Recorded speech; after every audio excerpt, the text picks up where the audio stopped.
Code படத்துல வந்து துப்பாக்கிய கையில சிவகார்த்திகேயன் கையில குடுத்திருப்பாரு. சோ அடுத்து வந்து அடுத்த விஜய் அப்படிங்கிற இடத்த அவர் குடுக்குறாரா அப்படிங்கிற மாதிரியும் நெறைய போச்சு. அதெல்லாம் நீங்க எப்படி இல்ல, பார்க்குறீங்க? இல்ல. அது நாங்க பார்த்தோம். அது துப்பாக்கிலாம் குடுத்தாரு. அதெல்லாம் நியாயம் தான்.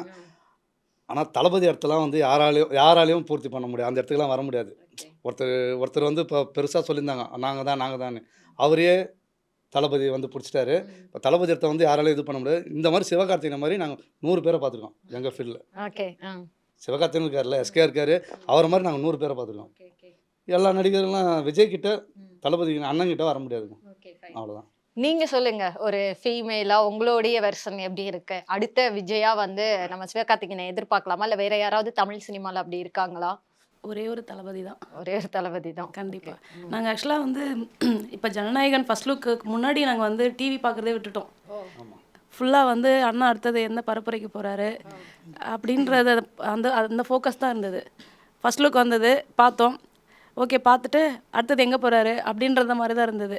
அதனால மற்ற படத்தை நாங்கள் வந்து கன்சிடரே பண்ணலை. வரட்டும், நல்லபடியாக ஓடட்டும்.